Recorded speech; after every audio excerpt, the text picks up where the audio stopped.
मान लीजिए अगर किसी व्यक्ति को हृदय की नली का ब्लॉकेज है, मान लीजिए 60%, 70%, 80% जो भी ब्लॉकेज है, तो क्या चीज़ें वो कर सकता है जिससे उसका कंपैरेटिवली सर्वाइवल के चांसेस अच्छे होंगे, लॉन्ग टर्म प्रॉब्लम्स होने का चांस कंपैरेटिवली कम होगा। अब एक लाइन में तो इसको बोलना मुश्किल है। कई लोग पूछते हैं कि मैं क्या करूँ कि मैं ज़िंदगी भर जीऊँ, मेरे को आज 70% ब्लॉकेज है, मैं जीऊँगा कि नहीं? क्या चीज़ों की वजह से उसका सर्वाइवल डिपेंड करेगा, इसलिए हमने एक वीडियो किया है जिसमें हमने प्रेडिक्टर्स ऑफ सर्वाइवल पर बात किया है। आज हम बात करेंगे कि वो क्या-क्या कर सकता है जिससे उसका सर्वाइवल के चांसेस बढ़ जाएँगे, ब्लॉकेजेस बार-बार होने का चांसेस कंपैरेटिवली कम हो जाएगा, दोबारा तकलीफ आने का चांस कंपैरेटिवली कम हो जाएगा। ब्लॉकेज प्रोग्रेशन पर एक ऑलरेडी हम सेपरेट वीडियो कर रहे हैं कि क्या-क्या चीज़ों करके पेशेंट अपने ब्लॉकेज का बढ़ने के चांसेस को कंपैरेटिवली कम कर सकता है। आज बात करेंगे सर्वाइवल किस चीज़ पर इम्प्रूव होगा, कौन-कौन से टिप्स और ट्रिक्स है जिसको पेशेंट फॉलो कर सकता है, जिससे उसका लॉन्ग टर्म सर्वाइवल के चांसेस बढ़ जाएँगे। ऑब्वियसली आप ये उम्मीद मत रखिए कि मेरे पास ऐसे कोई जादुई काढ़ा या मंत्र है जिसको मैं आपको एक घूँट पिलवा दूँगा और आपका फिर कभी ब्लॉकेज नहीं बढ़ेगा और आपको कभी हार्ट अटैक नहीं आएगा, कोई हार्ट फेलियर नहीं होगा, आप अमर हो जाओगे। तो ऐसा कोई जादुई दवाई नहीं है मेरे पास। जो चीज़ें प्रैक्टिकल है या जो चीज़ें आप कर सकते हो उस बारे में ही हम बात करेंगे। अगर किसी व्यक्ति को ब्लॉकेज है तो उसका सर्वाइवल कई चीज़ों पर डिपेंड करता है। ब्लॉकेज कितना है, कौन सी नली में है, कितना परसेंटेज है। मान लीजिए अगर किसी को मेन नली का यानी लेफ्ट मेन का ब्लॉकेज है, तो वहाँ पे 70-80% ब्लॉकेज है, या लेफ्ट एंट्री डिसेंडिंग का ब्लॉकेज है वो 80-90% है, तो उसका सर्वाइवल के चांसेस या प्रॉब्लम्स होने का चांस या हार्ट अटैक होने का चांस ज़्यादा खराब रहेगा, उसमें तकलीफ आने का चांस ज़्यादा रहेगा। वहीं अगर किसी को 50, 60, 70% ब्लॉकेज है और वो छोटी नली का है, नली की ब्रांच का है, या ऐसी नली का है जो ज़्यादा एरिया सप्लाई नहीं कर रही है, तो वैसे पेशेंट में सर्वाइवल के चांसेस काफ़ी अच्छे हैं। तो कई बार क्या होता है, पेशेंट हमें मैसेज करते हैं कि सर मेरा ब्लॉकेज 90% है, अब मैं बचूंगा कि नहीं। अब 90% कौन सी नली में है वो नली किस एरिया को सप्लाई कर रही है, वो एरिया जो सप्लाई कर रही है वो वायबल भी है कि नहीं, वो एरिया में कंपेरेटिवली कितने बार ऑलरेडी अटैक आ चुका है, ये फैक्टर्स भी कई बार डिसाइड करते हैं कि पेशेंट का सर्वाइवल का चांस कितना होगा। तो इसलिए सिर्फ परसेंटेज ऑफ ब्लॉकेज के बेसिस पर डिसाइड करना मुश्किल है, बहुत सारे वेरिएबल्स इसमें होते हैं। तो अगर मेन नली का ब्लॉकेज है या मेन जगह पे ब्लॉकेज है 80-90% है, तो प्लास्टी या बाईपास करने का ज़्यादा सेंस है। अगर किसी को छोटी मोटी नली का ब्लॉकेज है, तो वैसे केस में अगर आप प्लास्टी या बाईपास कर भी लेते हैं तो सर्वाइवल एडवांटेज उतना नहीं मिलेगा। तो प्लास्टी भी सिलेक्टेड इंडिकेशन पे करना चाहिए। मैंने इस पे भी एक सेपरेट वीडियो किया है कि क्या 70% से ज़्यादा हर ब्लॉकेज में प्लास्टिक करना चाहिए, वो आप चाहो तो मेरे चैनल पर देख सकते हैं। पर प्लास्टिक करने से सर्वाइवल एडवांटेज मिलेगा डेफिनेटली, पर क्रिटिकल ब्लॉकेजेस क्रिटिकल जगह पे हो तो ही मिलेगा, नहीं तो नहीं मिलेगा। नेक्स्ट है कि बेसलाइन पेशेंट का अगर पंप क्षमता खराब है तो डेफिनेटली उसका मृत्यु दर ज़्यादा होगा। अगर किसी का पंप क्षमता अच्छा है, LVF 55 या 50% या उससे ज़्यादा है, तो मृत्यु दर कंपेरेटिवली लॉन्ग टर्म कम होगा, प्रॉब्लम्स आने का चांस कम होगा। पंप क्षमता कैसे सुधारना है उसके टिप्स पर हमने ऑलरेडी एक सेपरेट वीडियो किया है, वो आप मेरे चैनल पर देख सकते हैं। पंप क्षमता क्या होती है वो भी हमने सेपरेट वीडियो किया है, तो उस पर ज़्यादा डिस्कशन नहीं करेंगे। लेकिन बेसिकली पंप क्षमता सुधारने के लिए आपको हार्ट फेलियर की मेडिसिन पर फोकस करना पड़ेगा। हार्ट फेलियर की मेडिसिन कौन सी होती है उसका भी हमने एक सेपरेट वीडियो किया, जो कि आप मेरे हार्ट फेलियर के प्लेलिस्ट पे देख सकते हैं। तो वो मेडिसिन अगर वो 5 मेडिसिन जो होती है जो पंप क्षमता सुधारती है, वो सारी की सारी मेडिसिन अगर पेशेंट को चालू हो जाती है तो लॉन्ग टर्म सर्वाइवल के चांसेस कंपेरेटिवली कम हो जाते हैं। ब्लॉकेज के बढ़ने का चांस और ब्लॉकेज के बिगड़ने का चांस या पेशेंट की सडन मृत्यु होने का चांस कम हो जाता है।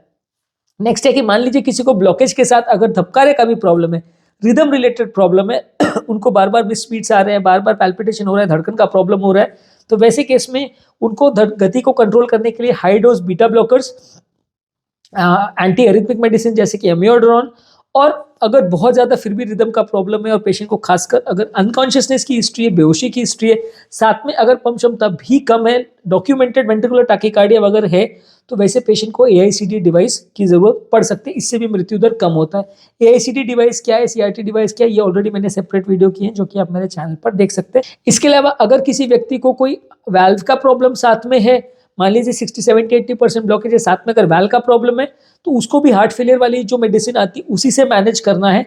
अगर बहुत ज़्यादा वाल्व का प्रॉब्लम है, वाल्व का लीकेज सीवियर कैटेगरी में है, वाल्व का लीकेज 3 कैटेगरी में होता है, माइल्ड, मॉडरेट, सीवियर, थोड़ा, उससे ज़्यादा, सबसे ज़्यादा। तो जिनका सीवियर कैटेगरी में है और दवा से मैनेज नहीं हो पा रहा है, तो वहाँ पे आपको वाल्व सर्जरी का ज़रूरत पड़ सकता है। रूटीन केसेस में वाल्व सर्जरी नहीं करते हैं, क्योंकि रूटीन सर्जरी में रिस्क बहुत ज़्यादा होता है। इसलिए जब पेशेंट को वाल्व का प्रॉब्लम बहुत ज़्यादा हो तो ही सर्जरी के लिए भेजने का मतलब है। हर पेशेंट को सर्जरी में भेजने में रिस्क बहुत ज़्यादा होगा, फायदा कुछ खास नहीं होगा। पेशेंट को अगर साथ में कंडक्शन का प्रॉब्लम है, कंडक्शन अबनॉर्मलिटीज है, पेशेंट का अगर हार्ट रेट बहुत ज़्यादा कम है, तो वैसे पेशेंट को पेसमेकर का ज़रूरत पड़ सकता है। अब थेरेपी पर आते हैं। थेरेपी में बेसिकली देखिए मेडिसिन का ब्लॉकेजेस वाले पेशेंट में बहुत ज़्यादा रोल है। आपको खून पतला करने की दवा, कोलेस्ट्रॉल की दवा, ये रेगुलर बेसिस पे लेना है। साथ में अगर हार्ट फेलियर है तो उसकी मेडिसिन लेनी है, साथ में अगर बीपी शुगर कोलेस्ट्रॉल है तो उसकी मेडिसिन लेनी है, कोई किडनी का प्रॉब्लम है तो उसकी मेडिसिन लेनी है। ये सारी ही मेडिसिन आपको अग्रेसिवली फॉलो करनी है और प्रॉपरली फॉलो करनी है। कई पेशेंट्स का ऐसा होता है कि वो एक दिन दवा ले रहे हैं, एक दिन नहीं ले रहे हैं, 4 दिन खाया 5 दिन बंद कर दिया, या किसी दिन 2 दवा भूल गए 4 खा लिया। अगर आप प्रॉपर कंप्लायंस के साथ मेडिसिन फॉलो नहीं करेंगे तो ये सारी दवाओं का जो एक्शन का कर्व है वो बार बार ऊपर नीचे जाएगा, कभी ज़्यादा असर करेगी, कभी कम करेगी, कभी बिल्कुल नहीं करेगी। तो ये कर्व ऊपर नीचे बार बार फ्लक्चुएट करता रहेगा, पेशेंट को प्रॉब्लम होने का चांस बढ़ जाएगा। तो अगर आपको अच्छा सर्वाइवल चाहिए तो मेडिसिन प्रॉपर कार्डियोलॉजिस्ट के साथ डिस्कस करके दिखवाइए और उसको फिर प्रॉपर फॉलो करिए। अगर आप मेडिसिन को फॉलो नहीं कर रहे हैं तो प्रॉब्लम्स होने का चांस बढ़ जाता है। मेडिसिन देखिए, दुनिया में ऐसी कोई भी पैथी में कोई भी मेडिसिन नहीं है जिसके जीरो साइड इफेक्ट्स होते हैं। हर मेडिसिन का थोड़ा बहुत साइड इफेक्ट होता है।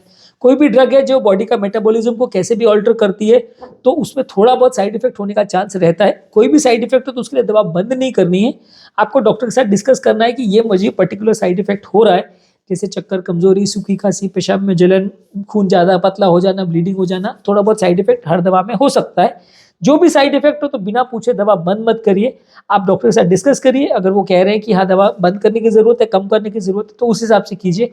एक्सपेरिमेंट्स मत करिए अपनी दवाओं के साथ। दूसरा मैं एक चीज़ और रिकमेंड करूंगा कि क्रॉस पैथीज मत करिए।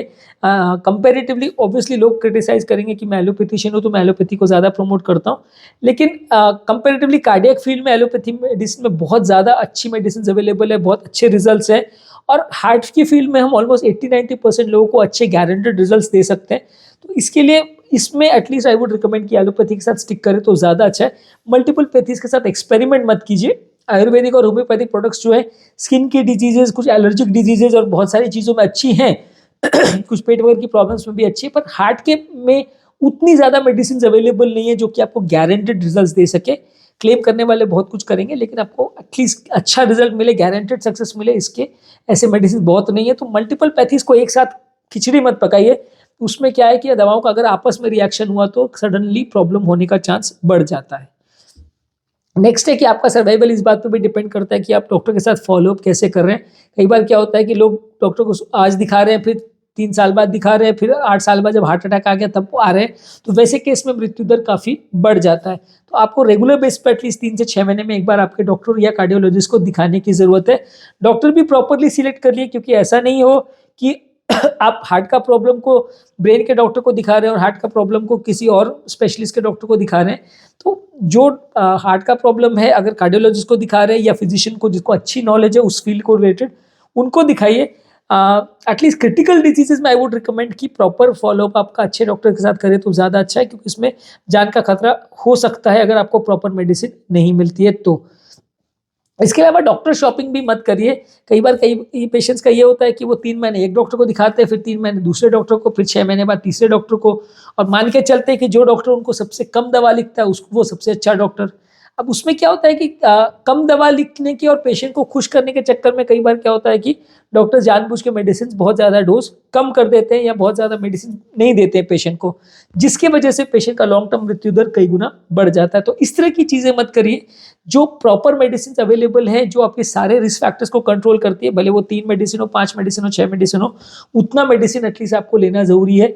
डॉक्टर को इंसिस्ट मत करने की कोशिश कीजिए कि भाई मेरी मेडिसिन कम करो नहीं तो मैं दूसरे के पास जा रहा हूँ, या जो डॉक्टर सबसे कम मेडिसिन लिखता है उसके पास जाने की कोशिश करें। तो उसमें क्या होगा कि आपको खुश करने के चक्कर में या अपने पेशेंट को सेटिस्फाइड करने के चक्कर में डॉक्टर इस तरह के चीज़ों पर ध्यान नहीं देते, और फिर बाद में जब पेशेंट को प्रॉब्लम बढ़ती है, ब्लॉकेजेस बढ़ जाते हैं, तो फिर दिक्कत आती है। तो इसलिए डॉक्टर शॉपिंग इस तरह की मत कीजिए, और किस डॉक्टर को आप दिखा रहे हैं उसको बहुत ज़्यादा प्रिस्क्रिप्शन को मॉडिफाई करने के लिए कि वो सस्ती दवा लिखे या वो जेनरिक दवा लिखे या वो बहुत कम दवा लिखे, बहुत मत करिए। हाँ, अगर आपको कॉस्ट का डेफिनेटली इशू है तो आप थोड़ी बहुत मेडिसिन पूछ के डॉक्टर से सस्ती रेट वाली लिखवा सकते हैं, पर उस तरह के बहुत ज़्यादा अपने हिसाब से मेडिसिन को मॉडिफाई मत कीजिए। नेक्स्ट है इंटरवेंशन रिलेटेड इश्यूज। अगर किसी को ब्लॉकेज है, जैसा कि मैंने बोला, अगर क्रिटिकल ब्लॉकेज क्रिटिकल जगह पे है और साथ में अगर आपको सिम्टम्स है तो डेफिनेटली एंजियोप्लास्टी या बाईपास करने से फायदा होगा।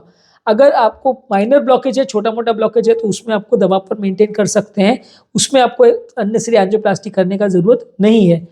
अगर आपको साथ में कोई अरिथमिया का प्रॉब्लम है तो डिवाइस थेरेपी लग सकता है, और अरिथमिया का प्रॉब्लम है तो उसके लिए एक एग्रेसिव मेडिसिन लग सकता है। एक्सपेरिमेंटल थेरेपी जैसे ईसीपी और वो कीलेशन थेरेपी या इस तरह की बकवास के चक्कर में मत पड़ी, ये ज़्यादातर फ्रॉड ही होते हैं और इसमें आपको टाइम और पैसा वेस्ट ही होगा और फाइनली आपका ब्लॉकेज 10% भी कम हो जाएगा, ऐसा कभी भी नहीं होने वाला। कोलैटरल्स और ये सब के बारे में हमने ऑलरेडी वीडियो किया है, ईसीपी पे ऑलरेडी वीडियो किया है, जो कि सारे आप मेरे चैनल पर देख सकते हैं। लाइफस्टाइल के बारे में बात करेंगे। अगर किसी का पेशेंट का प्रॉब्लम है, हार्ट का ब्लॉकेजेस का प्रॉब्लम है, तो डाइट पर प्रॉपर ध्यान दीजिए। हार्ट पेशेंट का कैसा डाइट होता है, वो मेरे चैनल पे बहुत सारे डाइट की वीडियोस है, वो आप चाहे तो देख सकते हैं, वो फॉलो कीजिए। प्रॉपर लेस कोलेस्ट्रॉल वाली तेल, घी, नमक, शुगर, नॉनवेज, ये सब चीज़ों को रिस्ट्रिक्ट करके प्रॉपर डाइट फॉलो कीजिए, तो आपको लॉन्ग टर्म प्रॉब्लम्स होने का चांस कम रहेगा। रेगुलर बेसिस पे एक्सरसाइज कीजिए। जितना ज़्यादा अग्रेसिवली आप एक्सरसाइज करते हैं, जितना ज़्यादा ड्यूरेशन के लिए आप एक्सरसाइज करते हैं, उतना आपको हेल्दी रहने में मदद मिलेगा। बैठे बैठे का जीवन नहीं रखना है, बैठे बैठे का जीवन रखेंगे तो आपको ज़्यादा प्रॉब्लम्स होने का चांस रहेगा। रेगुलर बेसिस पे एक्सरसाइज कीजिए। कोई व्यसन नहीं होना चाहिए, कोई सिगरेट, शराब, तंबाकू, गुटखा ये सब नहीं रखना है, ये तो प्रॉब्लम्स होगी। मेंटल स्ट्रेस भी कंट्रोल रखिए। मेंटल स्ट्रेस अगर आप बहुत ज़्यादा आपको होता है तो आप उसके लिए मेडिसिन ले सकते हैं एंग्जाइटी की, या आप योगा मेडिटेशन वगैरह करके स्ट्रेस को कंट्रोल करने की कोशिश कर सकते हैं, तो इससे आपका एक्सरसाइज भी होगी और मेंटल स्ट्रेस भी कम होगा। इसके अलावा प्रॉपर अच्छी नींद रखिए, स्लीप भी अच्छा होना है, तो आपको प्रॉब्लम्स होने का चांस थोड़ा कम रहेगा।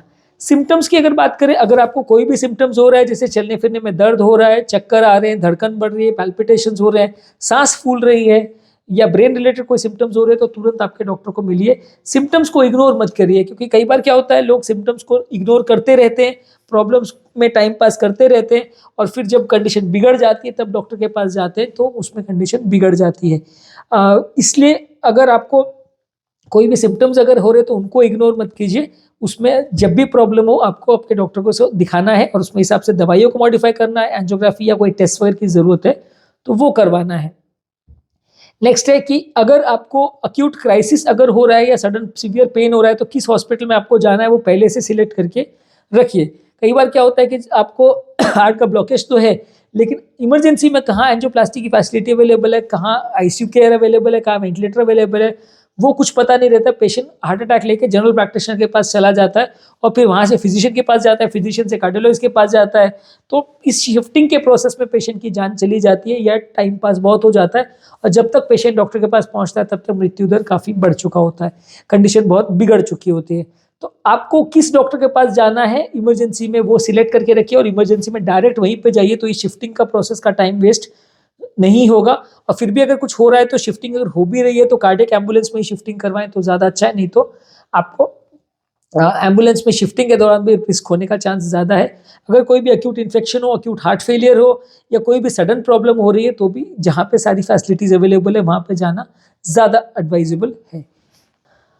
आज के टॉपिक में हमने बात की कि कौन कौन से टिप्स को हम फॉलो कर सकते हैं ताकि पेशेंट का सर्वाइवल के चांसेस बढ़ जाए अगर किसी को ब्लॉकेज है नलियों में। तो यदि इस टॉपिक को संबंधित आपकी कोई कमेंट्स, कोई सजेशन है, कोई और टॉपिक्स पर आप चाहते हैं वीडियोस बनाए, कोई पेशेंट रिलेटेड क्वेरीज है, तो नीचे कमेंट सेक्शन में उनके बारे में बताइए, हम उन्हें कवर करने का प्रयास करेंगे। अंत में मैं डॉक्टर नवीन अग्रवाल तहे दिल से आपका शुक्रिया अदा करूंगा कि आपने इस टॉपिक को एंड तक देखा। जो लोग हमारे चैनल पर नए हैं उन्हें रिक्वेस्ट करूंगा कि चैनल को सब्सक्राइब करें। ऐसा करने से चैनल को कंटिन्यू करने के लिए हमें मोटिवेशन और इंस्पिरेशन मिलती है, और जब भी हम कोई नया वीडियो या कोई यूट्यूब लाइव अपलोड करते हैं तो आपको उसका नोटिफिकेशन मिल जाता है अगर आपने नोटिफिकेशन बेल प्रेस किया हो तो। जो लोग हमारे चैनल पे बहुत लॉन्ग वीडियोस या बहुत डिटेल्स में कंटेंट को नहीं देखना चाहते हैं, उनके लिए रेगुलर बेस पे हम यूट्यूब शॉर्ट्स अपलोड कर रहे हैं जिसमें सारे टॉपिक का 1 मिनट समरी रहता है। आप उसको देख सकते हैं और उसका बेनिफिट ले सकते हैं, तो आपको कंपेरेटिवली इन्फॉर्मेशन मिल जाएगी बिना ज़्यादा टाइम वेस्ट किए। और आपके मतलब के टॉपिक्स देखने के लिए आप हमारे चैनल के प्लेलिस्ट पर जा सकते हैं, इनका लिंक मैं डिस्क्रिप्शन बॉक्स में छोड़ दे रहा हूँ। आप स्पेसिफिक जो बीमारी के बारे में जानना चाहते हैं उसके प्लेलिस्ट पर जाइए, तो आपको रेलेवेंट कंटेंट मिलेगा without wasting time. Thank you.